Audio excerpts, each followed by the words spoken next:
Hey, everybody. Welcome to Friar Territory. I am Darren Smith. That is Marty Caswell. Friar Territory is part of the Foul Territory Network, and you can subscribe to the show on YouTube, wherever it is that you get your audio podcasts. It is a Friday. It is starting to warm up in Southern California. Yes, that is a relative term if you're watching this from some other part of the world, but starting to get a little warm by the beach. People are out, and it's summer.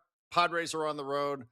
Baltimore, St. Louis, Texas Rangers. So should be a lot of fun. Marty, how are you today? Darren, you're right. It is hot. It's 72 right now. I'm already complaining. And then I'm looking in on the Baltimore Orioles yesterday, and it was 94 degrees at first pitch. So all things considered, doing well. It's going to be an epic weekend in San Diego. Cannot wait to watch baseball from afar. Baseball, the World Cup. And I heard the NBA Finals are going on, Darren. So a busy weekend. Busy weekend of sports. Has it? Yeah, for some reason, Marty, I keep going to our SeatGeek app.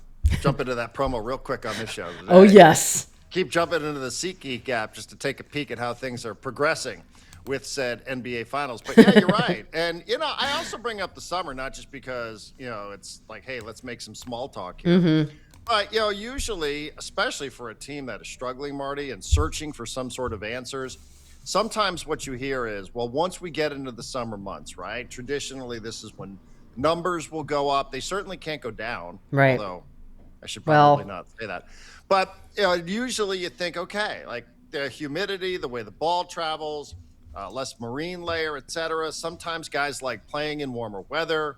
It's a warm weather sport. Everybody knows that, understands that. So maybe even just feeling the change in temperature sometimes does have some sort of subconscious effect on some of the players. I actually do think that there is some relevance to that. So what do you make of the lineup ahead? Padres have a winning record on the road. They're going to face Baltimore, as mentioned, and then through St. Louis. We'll just stick with Baltimore. It's Griffin Canning, Right. Marty, who, if there's somebody in the starting rotation who needs a start, like, who needs to have a good start, it is Griffin Canning, because it is not early for him any longer. No.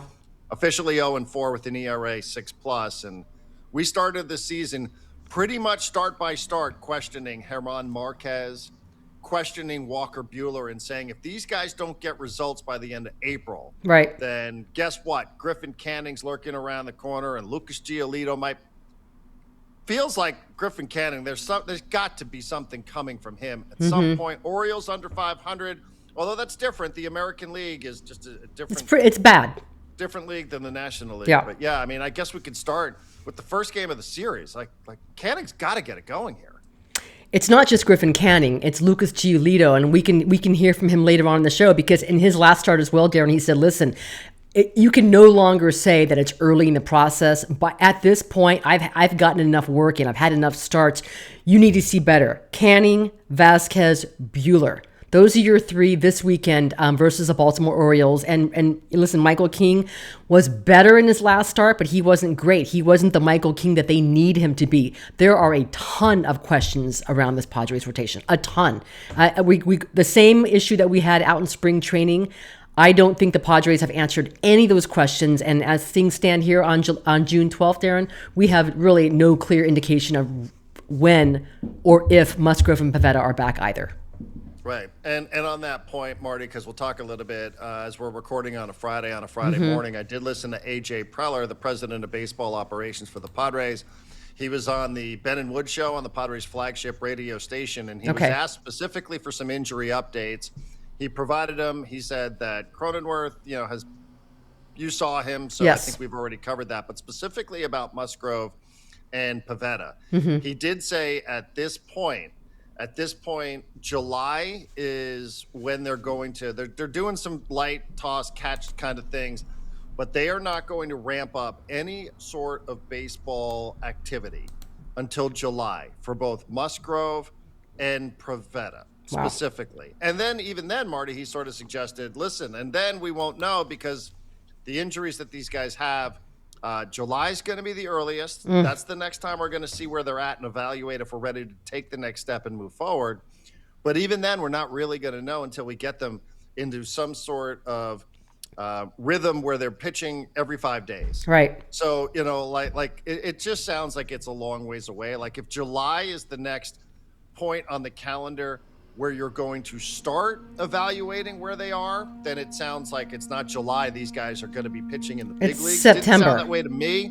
It sounds like, July at the earliest is where we're going to figure out what the next steps might be for them. So that's just one interesting update from Preller today. And then you have to go ahead and ramp up, right? Then you have to ramp up, and Heath Bell will join us after this break, Darren. But I would love his opinion on how long, especially at that age, with their respective injuries, it'll take for these guys to go ahead and ramp up and be available. So perhaps if you're starting genuine baseball activity in July, somewhere in July, maybe after the All-Star break, maybe you're hoping if these games matter in September, that you have them back. But if you're AJ Preller, if you're the Padres, you're not going into this. You cannot approach the next few months banking on either one of those guys coming back to make an impact in your rotation. Just can't. Look when Michael King came back last year, and it was a completely different injury, Darren, or situation. He wasn't really himself until like the final 2 weeks of the season. It took him a while to go ahead and build back up. So I'd imagine the same best case scenario for both Pivetta and Musgrove. Mm-hmm. I know we're going to talk to Heath Bell here, and we do have a Preller on the Prowl update. But I know, Marty, also you wanted to listen to a little bit. We wanted to watch a little bit of Craig Stammen, something that he said the other day. Okay. We want to do that here? We'll go ahead and do that here. Then we'll take a break. Then we're going to introduce Heath Bell, because I'm sure he will have an opinion on this as well. But this is Craig Stammen when he was asked about, Manny Machado keeping and batting him third in key situations.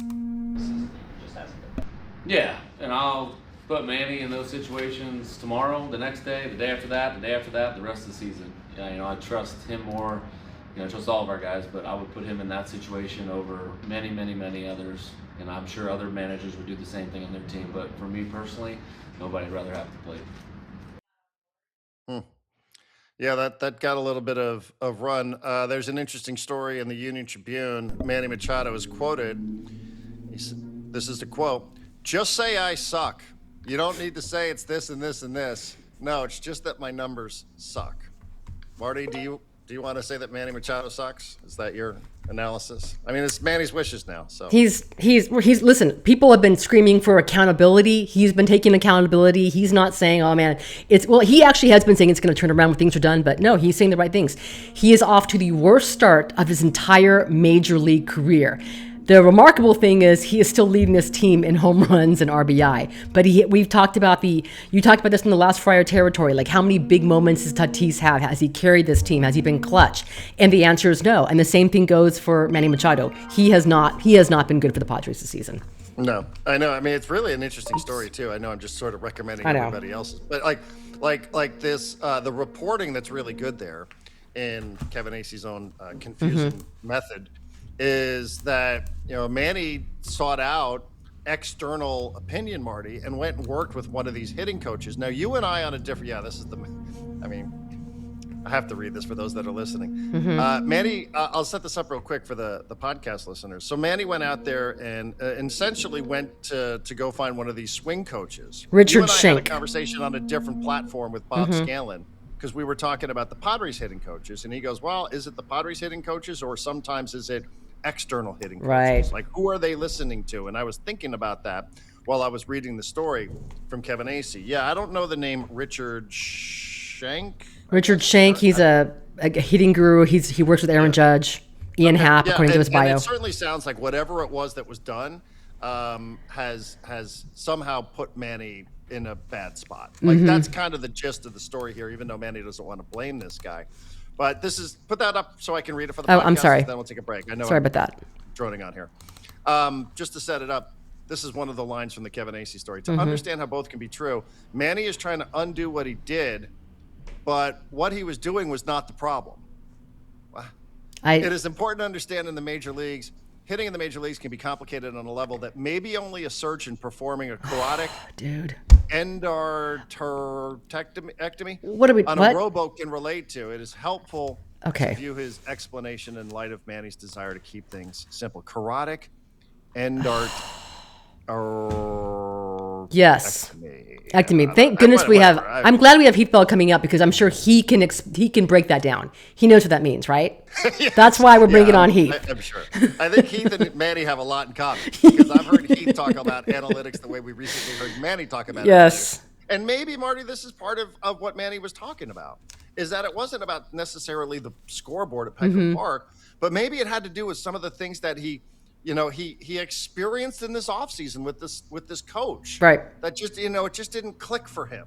So maybe there's some clues here as to what it is that's going on with Manny Machado. There's a lot of stuff, a lot of numbers out there. You can really go down a rabbit hole of bat speed and such. I don't recommend it. I don't, because I've done it and I don't feel any smarter for having gone through the process. But when we come back, Heath Bell will talk to us about the Padres, about their pitching, about the road trip, and everything else happening within the organization. Stay tuned. Friar Territory continues next.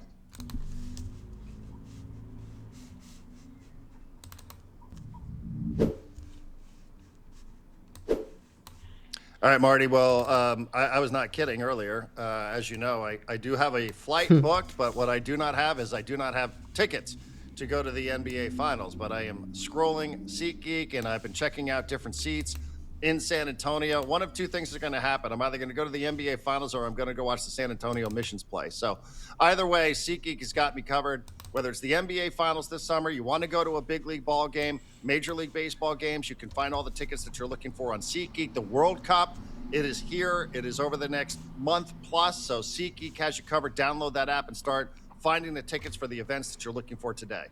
Darren, as you know, summer is here pretty much. Kids are out of school. Perhaps you want to take your kids to Petco Park on the next homestand when the Braves and Dodgers get your Western snapback hat. Or maybe you want the Trevor Hoffman bobblehead. That'll be a hot item on July 8th. There's one place to go. That is SeatGeek. Go ahead and book your tickets to watch Dylan Cease return with the Toronto Blue Jays. It's the #1 ticketing app out there. Over 35 million downloads, over 70,000 events. When you want your Padres tickets, go to SeatGeek.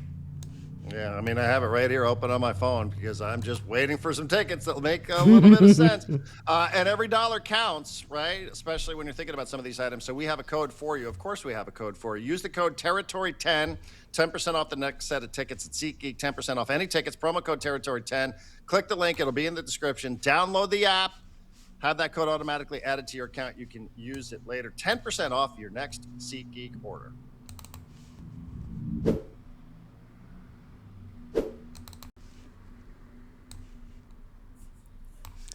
All right. Well, here's our friend and our colleague, Heath Bell, three-time Padre All-Star, who I'm sure when he saw what it was that Manny had to say about analytics a couple of weeks ago, I'm sure that put a smile on Heath Bell's face. Heath, welcome back as always. Good to chat with you. How is things? Things are pretty good. It's getting really hot here in Texas, but otherwise it's fine. Okay. Well, that's good, right? We talked about that off the start of the show. Sometimes I've heard these hitters always say, hey, when the weather gets warmer, that's when it starts feeling a little bit like baseball. I don't know if there's any truth to that, but I've heard players say it over the years. I just think, it's the summertime, it's hot out. That's, baseball. When it's cold, that's usually you think of football. So I think that's all they're saying. But honestly, hitters don't like to hit in the cold. Pitchers, that we like it because we could jam the hitters.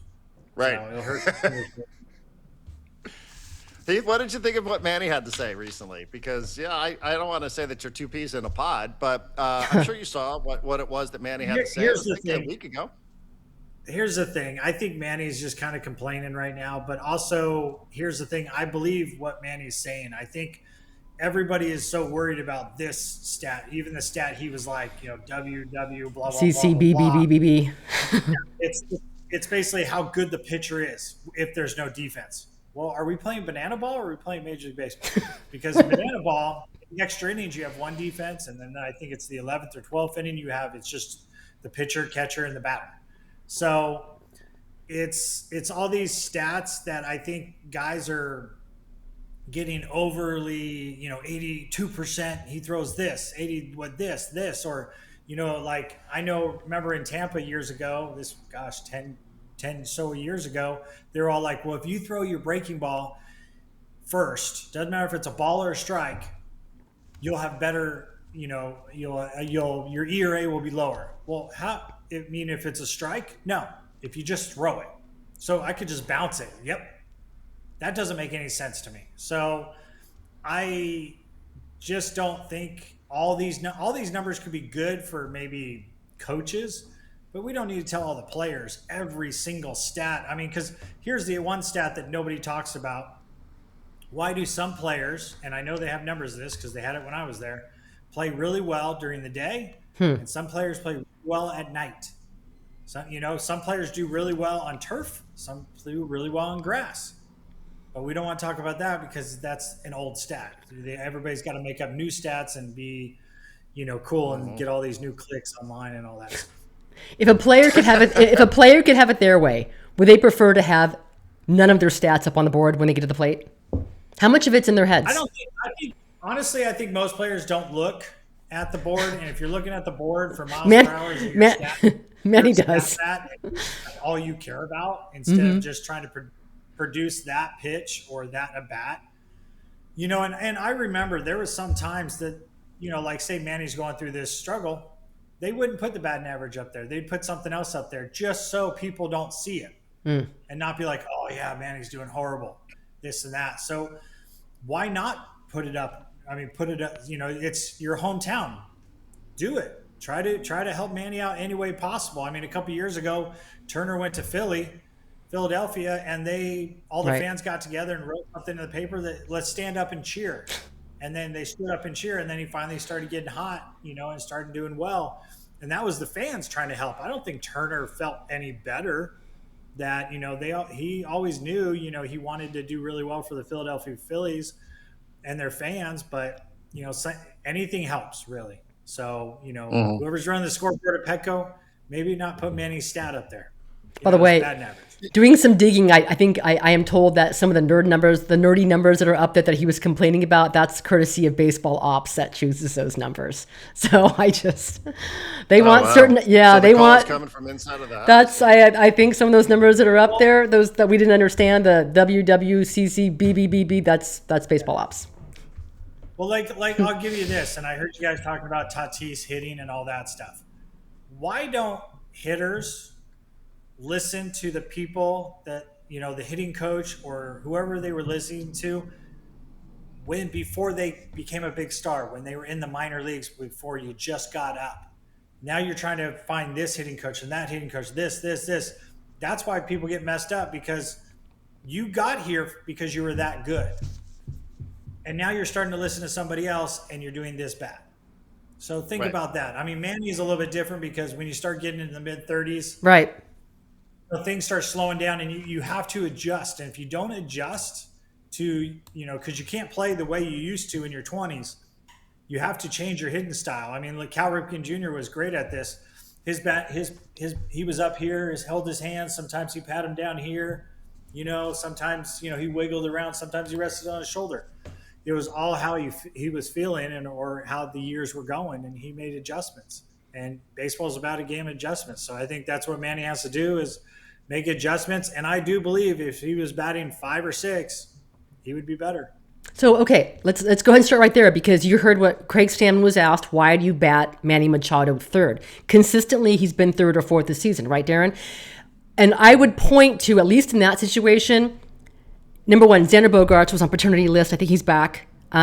Maybe today in Baltimore. They lost Ramon Laureano for the season, and he was struggling even before that, maybe because of his injury. And they haven't had, no one's been hot. I mean, you don't have anyone that's really been consistently hot. So I kind of guess why you do. And if you're Manny Machado, man, the pressure's on you to deliver. He's their leading RBI and home run hitter, so I kind of guess why he would do it. But I don't know what you would do with Manny at this point. But you think that you move him down in the lineup? I'm telling you, just leave him at 5. Put him at 5 or 6, because a pitcher will literally go, okay, he's having a really bad year. He's not the man he used to be, but he's batting 3rd or 4th. Okay, he's having a bad year, but he could still take one deep. That's what you're thinking in the 3rd, 4th, the RBI spots. But as a pitcher, you go in the 6th hole, you're going to get a little bit better pitches. Not great like it is at lower levels. Right. But you're going to pitch to the guys a little bit different, even if he had a big name. And Manny's a big name. People around the league could be like, well, Manny's washed up. Not saying he's washed up, but they could be thinking that. If you put him down there, they're definitely going to be like, oh, yeah, okay, maybe they don't have any trust in him. So they're not going to pitch to him. I remember facing 2, 3, 4. My mind had to be focused on. It doesn't matter if I was facing 5, 6, 7, and it doesn't matter who it was. I eased up on the gas a little bit, even though you're still focused, but you're just like, okay, it's the bottom of the lineup. It just has a different ring than going, okay, it's the top of the lineup, or this is the middle heart of the lineup. You know, you say it's the bottom of the lineup. Oh, you think a little bit less. Stammen has moved every. I'm sorry, Darren. Stammen has moved every hitter during their struggles up and down that lineup, with the exception of Manny Machado. So we'll see. Well, what here's the next. thing: Craig is doing two things. One, he's trying to get Manny and stay positive with him, or this is the other part that we just don't know about: is Manny going to be really upset if he's batting 5th or 6th? You know, like you keep saying, "Hey, don't worry, I'll figure this out. I'll figure this out." So you got to have that confidence with your star to figure it out. But maybe if we're not going to do that, try this other thing that's happened to other people. This series, a 3-game series somewhere. Hey, Manny, you're going to sit these 3 games. I just want to get your mind right. You're going to have days off. You're right. You know, the first day is the day off. And then you know, if you want to pitch hit, come and tell me in this situation or something. Come and say, hey, I'm ready to pitch hit later in the game. You tell me that. If you don't, it's not a big deal. You're going to be in there in the 4th day. But give him 3 days off to just get his mind right, to not overthink things and keep things simple. Because I'm a big believer in, if you keep things simple, just throw strike 1, keep the ball down, see ball, hit ball. Guys do really well. Yeah, I mean, I think Manny's even admitted that is kind of his mental approach to it all. Probably not going to do it in Baltimore, given that that's where Manny's career started. But we have seen this, where certain guys are just like, don't even put your spikes on. You're not even going to get into the game. It's difficult to do when you're dead last in everything offensively. But Manny's right in the middle of it all, and maybe Manny's giving you an out. Manny's the one who's quoted saying, just say that I suck. You know, okay, fine. I'm your manager. I've heard what you're saying, Manny. I think Manny's trying everything, you know, just saying, oh, don't worry about it. It's fine. Hey, it's all these numbers that are throwing at me. Because here's the other aspect. If you don't trust your coach, you don't have a good relationship, not saying they do or they don't, but if you just don't trust, then your coach can be trying to help you, and then the player will go, yeah, okay, yeah, whatever. I'm going to do what I want to do on here. So it's just... Can I just go back to one thing though, Heath? Because I do value your opinion on this, because you've been there and we have not. But you know, this idea that Manny went outside of the organization in the offseason to go and work with a hitting coach that he had never previously worked with. It's interesting reporting. I'm just going to read it. Theories around Manny, who's going to turn 34 in July, has been slowed by age. His average bat speed remains virtually the same as last season. It's down a couple miles per hour from 23, which to me feels significant. I don't know. It is, according to several team and league sources familiar with the work that he has done or who have viewed video of his at-bats, the mechanical changes that Manny Machado has made in the winter that contributed to his being consistently late getting to fastballs. And the tardiness was the most obviously manifested in his failing to do damage on pitches that he's virtually always turned into hits and extra base hits. And then it goes on to rattle off all these numbers, et cetera. Heath, I mean, the idea that you go outside of the organization, I don't think is an uncommon for pitchers or for hitters alike. But it seems now like what is being said or what's being reported, or at least what I'm reading in the story from the Union Tribune, is that Manny worked with this coach that he had never worked with. And even though he's not going to throw the coach under the bus, right there it says, according to sources in the Padres organization, this has screwed up his swing. And this is why he's late on all these fastballs. It's not that it's a couple of miles per hour off from the bat speed from 2 seasons ago, but it's mechanically he's different than he was at the end of last year. What do you make of that? Okay, why do you work with somebody that you've never worked with before, unless other major league guys have said, yo, hey, this guy really helped me out? Aaron Judge worked with him. So it's just it's hard for him to not. I mean, I don't want Manny to say it because that guy's going to look horrible, but the only time you ever work with somebody outside, you must have a relationship before. He's the high school coach back in the day, your college coach, whoever it was, your minor league guy that you really just loved, or, you know, other guys in the big leagues had really, hey, I've worked here and I've had great success. Come over here, you know. but he has to admit that whatever he's done is not working. But I will say 2 or 3 miles an hour on your swing will change your batting average. You won't be able to get to those fastballs, especially now since the majority of guys are throwing in the mid to upper 90s. By the way, right, because Kevin, I'm sorry, just to point this Okay. out, because I just want to make sure everybody understands the context. So, because AC makes it seem like it's no big deal where it was. It feels like a big deal. I mean, his bat speed a couple of years ago was 76.7 miles per hour. Now it's 74. Like that's a lot when you're throwing 95 miles per hour. Like that's a pretty big dip. I will say this, and I'm not out there facing, but I know some guys in the big leagues, and I don't want to name their names, but one of them was with us and then went off to the Cubs and the Yankees, and I think he had a great career. You guys get a little tidbit of trivia to figure that one out. But we knew against him and against other people in the league, there were certain people, if you threw above 94 miles an hour, you could throw fastballs unless he was going to guess.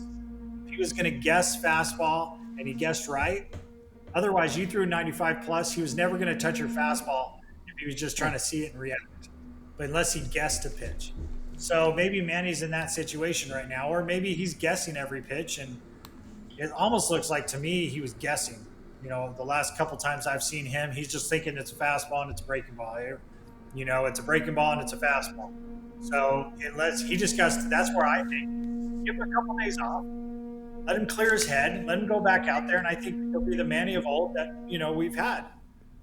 By the way, Craig, if you're listening, Craig Stammen, this is a great day to give Manny Machado a day off. I know it's in Baltimore. It's going to be 96 degrees at first pitch. There's a heat advisory in Baltimore this weekend. It's going to be toasty this weekend. So if you want to give him a day off, and I think I saw Tom Verducci of SI say that the Padres, Manny Machado Bogarts, they have played more innings than like anybody who's 30 plus in baseball this season. So maybe it's a good time to give Manny, who's been grinding, looking for answers, a day off. So we'll see. I don't know. He's a South Florida guy. These guys like the heat and humidity. All right, final segment coming up. Stick around. We have one more segment to go. Heath Bell hangs out. Marty, Darren, with you on Friar Territory.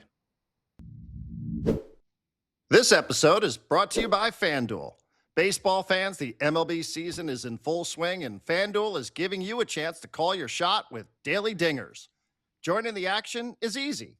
Just make your free pick on who's hitting a home run in their game, and if you're right, you'll get a profit boost to use on your next bet for a chance at extra winnings. It's just another reason why FanDuel is the home of home runs. So, are you ready to play your game? Head over to FanDuel.com/podcast to get started. That's FanDuel.com/podcast to opt in for daily dingers. Make your free pick on who's hitting a homer. Play ball. Swing for the fences on FanDuel, an official partner of Major League Baseball. No purchase necessary. Opt-in required. Bonus issued as non-withdrawable profit boost tokens. Restrictions apply, including any token expiration and max wager amount. See terms at sportsbook.fanduel.com. Gambling problem? Call or text 1-800-GAMBLER. Oh, I love this. Look at that. Look at that, Heath. We put the graphics department to work. What do you think? Preller's on the prowl. Looks good. I like it. Yeah. By the way, I will say, Preller, I mentioned he was on the flagship radio station earlier today. One thing he did say, which was really interesting, he said he was asked, about buying, selling, all that sort of stuff. Mm-hmm. He said, we have to be realistic about this team. He goes, my approach at the deadline is I'm going to be realistic. And if things don't get better in a hyper-competitive National League, we're not in the AL. Like, you can't be like the Orioles under 500 thinking you're going to qualify. Yeah. He goes, to get where we want to be, we have to be better than this. And my job as the president of baseball operations to be realistic about this team as I address the trade deadline. So I don't know if anybody has any thoughts on that, but I thought that really stood out from Preller today. I think you have to be realistic, not just about getting in the playoffs, right? Just, finding your way in as the final wild card. I think before you trade some prospects, you need to be realistic of making a deep playoff run. Because doing what they did last season, Darren and Heath versus the Cubs, where you're out in that first series and you don't host a home playoff game, to me is a massive disappointment and failure. I think there has to be a belief in your star players carrying this team and a belief that you can make a deep playoff run before you move any of your top prospects. See, I when he says that, I hear, hey, we made some mistakes last year getting rid of all of our youth, and we're in trouble right now, so we're going to make sure that we don't get rid of every single person this year because we only have 2 or 3 left. I feel like that's what he's trying to tell everybody. Because also he's been rumored to look at pitching. I don't really think pitching's really been the issue. If we have the best pitching in the game and we don't give up any runs, you still can't win a game. I mean, hitting's the bigger issue for sure. But pitching's not been great. Griffin Canning hasn't been great. Lucas Giolito. Well, but Marty. I think pitching's been holding its own. Pitching's been keeping us in the games that we need to keep in. I don't think there's been major blow-ups. Every team has, games where they lose by like 9 or 10. There's no margin for error. Right. No, but the thing is, I think pitching, I believe in the pitching staff we have. They're not big names, but I think they're coming in their own. And yeah, Canning hasn't got a win yet, and I'm hoping tonight's going to be the win. But here's the thing: is we've got 2 pitchers that should have been pitching this year on the DL. We have 3 pitchers on the DL that were under contract, and if we had those 3, Canning wouldn't be there.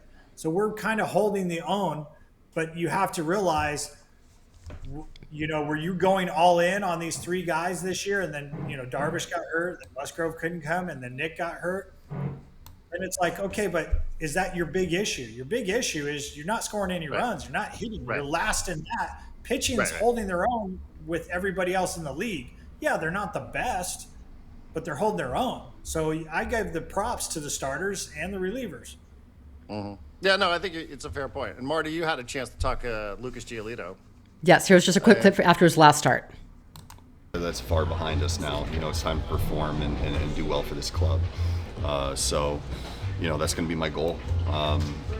Clean this mess up that I've been creating and do better.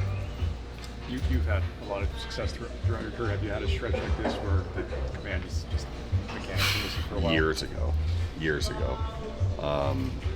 And so, I mean, I can maybe look back on some of that and see some of the things I did, but at the same time, you just got to put your big boy pants on and compete better. I got to throw strikes. That's really it. Thank you. Big boy pants. Big boy pants. All right. Yep. Let me just end on this note, as the Padres will play a 9-game road trip here. Do the Padres return from this road trip over 500? They're currently 35-32. I think they do. Let's see. Winning Baltimore. record on the road. Baltimore. St. Louis, Texas. That's a brutal road trip. All these mid teams. Baltimore has no pitching whatsoever. Well, that's perfect because we have no hitting.